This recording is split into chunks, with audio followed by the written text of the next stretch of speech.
Good morning, ladies and gentlemen, and now we talk about the market indexes. Let's start with uh, Dow Jones, followed by Standard and Poor's, and concluded by Nasdaq Composite.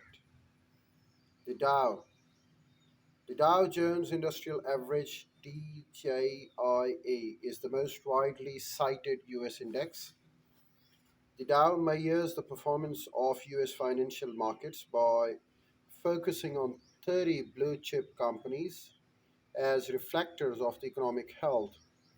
The Dow is an average of the stock prices for 30 large firms, and by tradition, traders and investors use it as the barometer of the market's overall movement.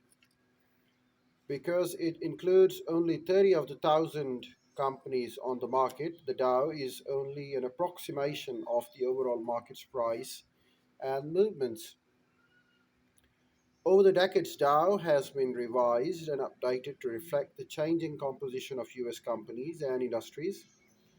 The most recent modification occurred in April 2004 when three companies were added: insurance giant America International Group and the pharmaceutical Gilead Pfizer, telecom titan Verizon, replacing AT&T, American Telephone and Telecom Agency, or should I say the corporation,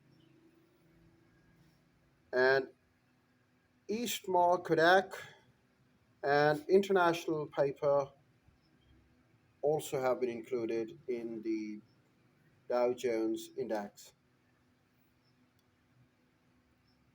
These changes better reflect today's information based economy and increasing prominence of the financial services and pharmaceutical versus the declining importance of some traditional companies.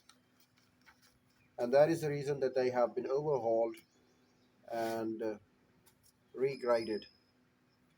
Let's talk about the Dow averages computed as the sum of the current prices of all 30 stock dividends, not by 30 as might be expected, but rather by a number that compensate for stock splits and each stock's available number of shares.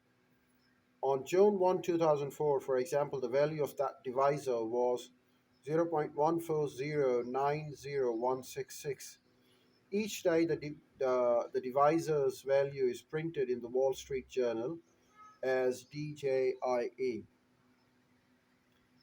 The S&P 500, because it considers very few firms, the Dow is a limited gauge of the overall US stock market. Standard and Poor Composite Index, S&P 500. Standard and Poor's Composite Index is a broader report. It consists of 500 stocks, including 400 industrial firms, 40 utilities, 40 financial institutions, and 20 transportation companies. Because the index average is weighted according to the total market value of each stock, the more highly valued companies exercise greater influence on the index. Last but not the least, we talk about the NASDAQ composite because it considers more stocks. Some Wall Street observers regard NASDAQ composite index as the most important of all the market indexes. Unlike the Dow and S&P 500, uh, NASDAQ listed companies, not just both domestic and foreign, but they listed companies, not just selected few or included in the index, for a total of more than 3,300 firms, both domestic and foreign, more than the most of the other indexes.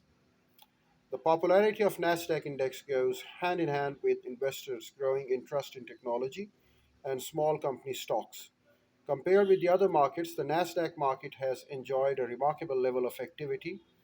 By 1998, so many shares were being traded on Nasdaq that its share of the market surpassed that of the NYSE, and we can see it in the market reports as well.